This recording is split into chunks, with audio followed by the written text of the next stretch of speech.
Hello. This community briefing video is intended to provide you with information about a critical incident that occurred in the city of Norman. You're about to see relevant footage and learn about other details related to the case so you can have a better understanding of what occurred based on what is currently known. The Norman Police Department conducts very thorough investigations, which typically require detectives to interview multiple witnesses, view hours of footage, and analyze a significant amount of physical evidence. We are still in the early stages of this investigation, which can sometimes take up to a year to complete. And our understanding of the incident may change as additional evidence is collected, analyzed, and reviewed.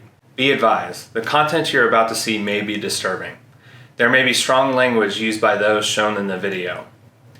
Viewer discretion is advised, especially for young children and sensitive viewers. On Sunday, March 28, 2021, at about 3:15 in the afternoon, the Norman Police Department received a call from a local resident in the area of 58th Avenue Northeast and Robinson Street. The caller advised that their residents have been struck by multiple rounds of gunfire, effectively pinning their family in the house as the gunfire continued. The caller advised that nobody had been injured at the time, and dispatch immediately sent officers to their location to render aid and make sure the family was safe. As we were responding there, the victim on the phone actually called in saying that they were pinned down from more gunfire coming into the residence. We expedited our response, got there, and decided to, instead of stage, go straight to the victims so we could get them out to a secure location. When I got there were 3 other officers already on scene. We're loading the victims up to their vehicle.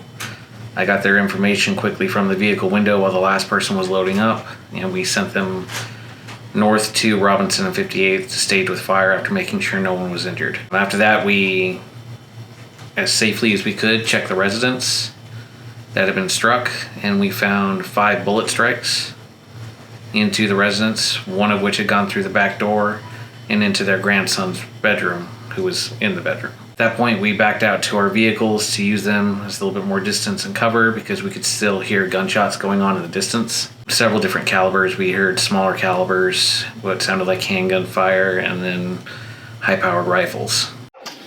Hey, can you watch on the other corner? Yep. Oh, that's another gunshot. Did you hear that? Baker, when we have more gunshots going off.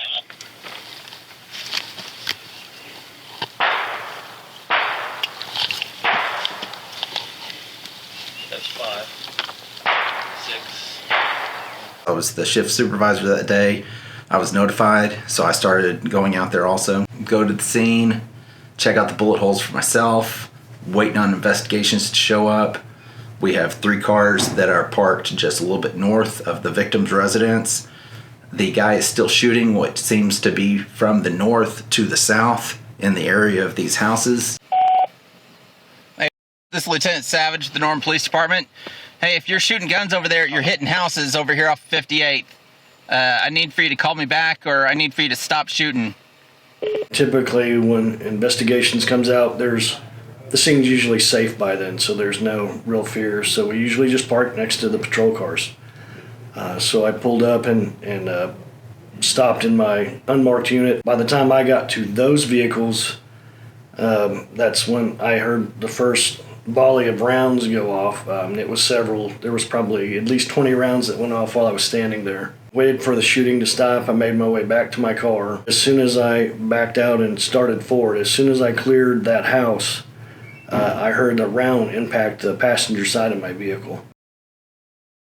All the houses south of this house we need to now clear because he's not stopping shooting. So they use a vehicle for cover, which the police car that they're using is not going to stop a rifle round or anything like that, but at least cover or conceals them as they're going, and it could stop some bullets of some sort. So they're using this vehicle to go down there and make sure all civilians are out and make sure the next couple of houses beyond the victim's house that's actually in the line of fire are clear.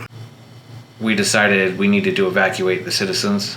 Detectives had just arrived on scene before that, and when they arrived on scene, bullets started going over our heads and vehicles. We could hear them striking the trees, flying by our ears, the telltale sound that the bullet makes when it goes right by you.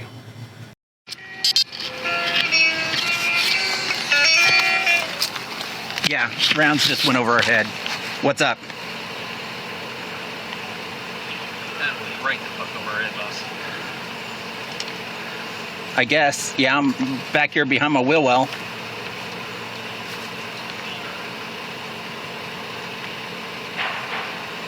Dude, he's still shooting. Get him out here and then I'll talk to him. It's not the fact that I don't need him.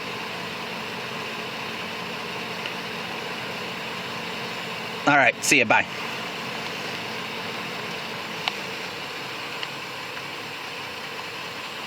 Boss, you want to move to a different engine block so you have an engine block? Shit!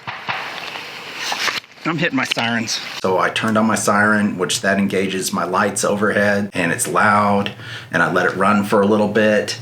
I turn it off, and I'm like, okay, he's done shooting at us, right? Maybe I scared him or something like that. Maybe he knows the police are here, and then all of a sudden, the volume of fire increases, and there are rounds hitting all around us, and I tell Hicks, we got to get out of here. And at that point, we decided to tell the South team to secure where they were, and we were going to evac out of the area because we didn't have any good cover there. So we go through the tree line and a fence, and we are using cedar trees as our concealment until the field opens up.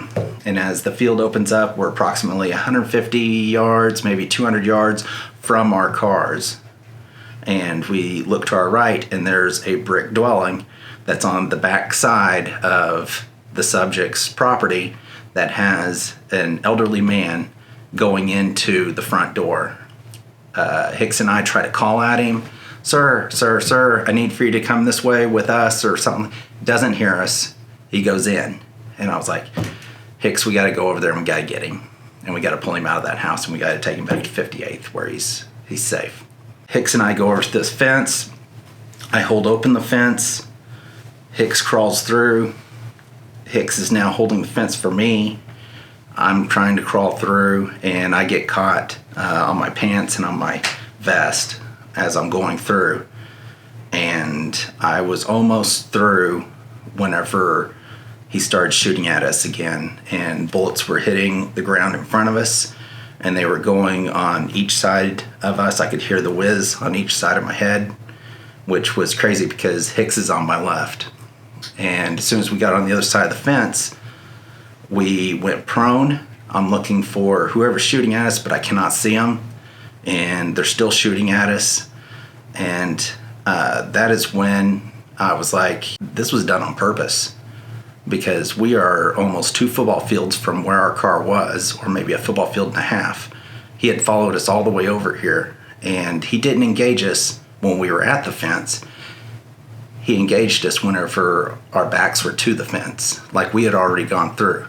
And you cannot, like, try to go back through a fence whenever somebody's shooting at you. So we're prone. I told Hicks, we got to move.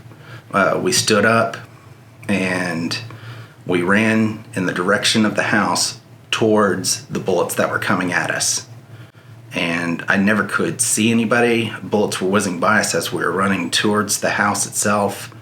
And then I heard one hit something metal, either a car or maybe a fence post or something like that. But it made a loud ting sound as it ricocheted off of it and went someplace, I'm not sure where. Got to the house. I opened up the door. I told the people inside the residence that we're being shot at and you need to get out of the house now. Hey, let's go. He's shooting at you now. Get out of the house. Get out of the house. Come on, quick. Come on, man. They say get out of the house. Watch here, take traffic. It was scary. Yeah. Okay. The shots I heard sounded like they were right outside that window.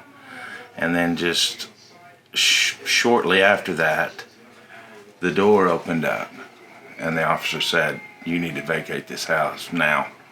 So We got it I together. got up and got her and Got father-in-law, my and we dad. got outside.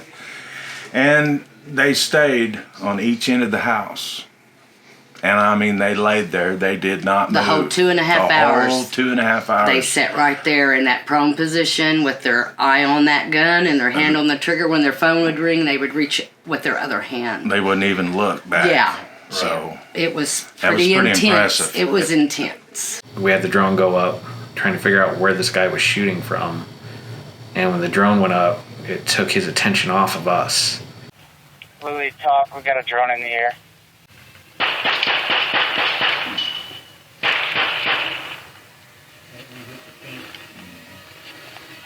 Another dozen shots. I think he's shooting at your drone.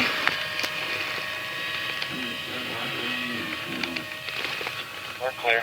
He does not have eyes on yet. And he started shooting at the drone and going after that, which again gave us a little bit of a reprieve. That actually was able to fully redirect him away from our area for the most part after that. He was still shooting. He actually shot a little bit more towards the south team that was still stuck down there.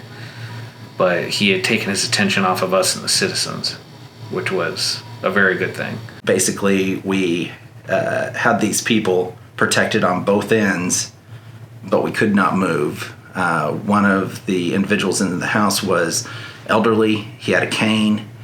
He had some health issues, and he could not move very fast. We are stuck, and we cannot move. So then I relayed it to the other officers responding where I was, and that we had 3 more officers down the road that also could not exfil from the area. We waited, and we waited what seemed to be forever for someone in an armored car to come get these 3 civilians and us out of the area. He did that, I want to say 3 or 4 times. He called asking, could y'all get somebody up here? Because of my dad. But it was still a long time after that. About 2.5 hours. We're just waiting for over an hour for, an armored car to show up to be able to pick up these people and safely take them back to an ambulance so they can get treatment in a safe place. They start coming down the road, and we got the citizens out first. Then they called for me to back up to them. Kyle, let's go. The sense of relief getting in that vehicle was immense. And then not just for me, but the citizens as well. Okay, this is going to be hard for him to get in. It was, just a crazy relief to everybody cramming into that armored vehicle, just trying to get out of there. They put my dad in an ambulance to get him cooled down and put some oxygen on him. Yeah. And they asked us if we had some family to come get us. Thanks. Yes, thank you. Getting us out of here. I want you guys to know I thank you very much for protecting us.